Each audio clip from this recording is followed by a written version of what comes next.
Halo, pada kesempatan kali ini saya akan membahas Pancasila sebagai dasar negara Indonesia dan dilandaskan dengan tema seberapa Pancasilaku, dengan fokus pada satu tantangan utama dalam penerapannya yaitu korupsi. Dan saya juga akan membahas strategi untuk menghadapinya serta langkah-langkah konkret untuk mewujudkan nilai-nilai Pancasila dalam kehidupan sehari-hari. Tantangan korupsi dan penyalahgunaan kekuasaan. Korupsi adalah suatu tantangan paling serius dalam penerapan Pancasila di Indonesia. Ini bukan hanya sekedar masalah hukum, tetapi juga masalah moral dan sosial yang berdampak luas. Saya akan membagi beberapa poin, yaitu yang pertama, dampak terhadap kepercayaan publik, dari mana korupsi ini merusak kepercayaan masyarakat terhadap institusi pemerintah ketika rakyat melihat pejabat publik terlibat dalam praktik korupsi, dan mereka akan kehilangan keyakinan bahwa pemerintah bertindak untuk kepentingan mereka sendiri, dan hal ini dapat menciptakan apatisme dan mengurangi partisipasi masyarakat dalam proses demokrasi. Dan yang kedua adalah kesenjangan sosial, yang dimana penyalahgunaan kekuasaan seringkali mengarah pada distribusi sumber daya yang tidak adil.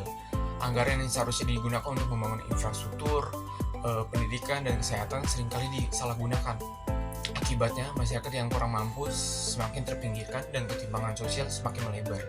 Dan yang ketiga adalah untuk menghambat pembangunan, dan korupsi juga menghambat pertumbuhan ekonomi dan menghambat pembangunan nasional. Investasi asing pun enggan masuk untuk ke negara yang dikenal korup, yang berdampak negatif pada kesempatan bekerja dan kesejahteraan masyarakat. Ini bertentangan dengan tujuan Pancasila untuk mencapai kesejahteraan bagi seluruh rakyat Indonesia. Dan yang keempat adalah dampak pada generasi muda, yang ketiga di mana korupsi menjadi hal yang umum. Generasi muda yang dapat terpengaruh untuk menganggap praktik ini sebagai hal yang wajar.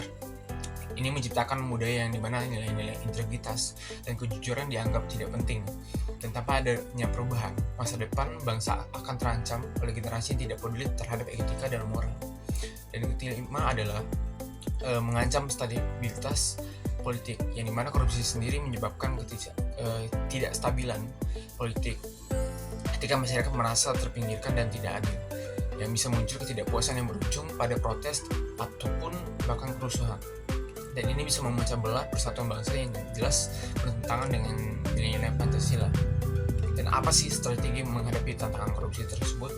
Yang pertama adalah penguatan penegakan hukum, yang dimana meningkatkan kualitas dan integritas lembaga penegak hukum untuk memberantas korupsi secara efektif.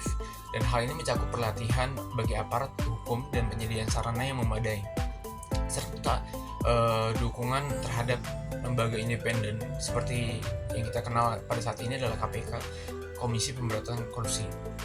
Yang kedua adalah transparansi dan akuntabilitas, yang dimana mendorong penerapan prinsip transparansi dan dalam pemerintah, termasuk dalam pengelolaan anggaran dan proyek publik. Masyarakat harus memiliki akses terhadap informasi untuk mengawasi penggunaan dana publik dalam bentuk sistem pelaporan yang aman dan mudah diakses sangat penting. Yang ketiga adalah pendidikan anti korupsi, yang mana mengintegrasikan pendidikan anti korupsi dalam kurikulum pendidikan di semua tingkat, sehingga generasi muda memiliki pemahaman yang kuat tentang dampak korupsi dan pentingnya integritas. Dan ini dapat dilakukan melalui seminar, workshop, dan program pendidikan yang melibatkan berbagai elemen masyarakat.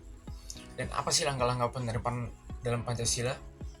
Itu yang pertama adalah kegiatan sosial, dimana mengadakan kegiatan sosial yang melibatkan masyarakat seperti bakti sosial untuk membangun rasa kepedulian dan solidaritas di antara warga. Dan kegiatan ini pun dapat menciptakan rasa persatuan dan meningkatkan kesadaran akan tanggung jawab sosial.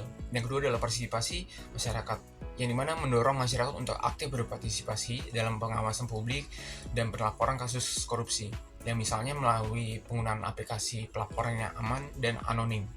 Ini juga melibatkan masyarakat dalam proses pengambilan keputusan. Dan yang ketiga adalah pelatihan dan workshop. Itu mengadakan pelatihan dan workshop tentang etika dan integritas bagi pegawai negeri dan masyarakat umum, yang dimana pelatihan ini bertujuan untuk menumbuhkan kesadaran akan pentingnya menerapkan nilai-nilai Pancasila dalam setiap tindakan. Jadi kesimpulan yang dapat saya simpulkan adalah korupsi merupakan tantangan besar dalam penerapan Pancasila yang perlu kita hadapi bersama. tetapi dengan strategi yang tepat dan langkah-langkah yang konkret, kita dapat menjaga dan mewujudkan Pancasila sebagai dasar negara yang memberikan keadilan dan kesejahteraan bagi seluruh rakyat Indonesia. Dan mari kita berkomitmen untuk berkontribusi dan membangun bangsa yang lebih bersih dan berintegritas. Sekian, terima kasih.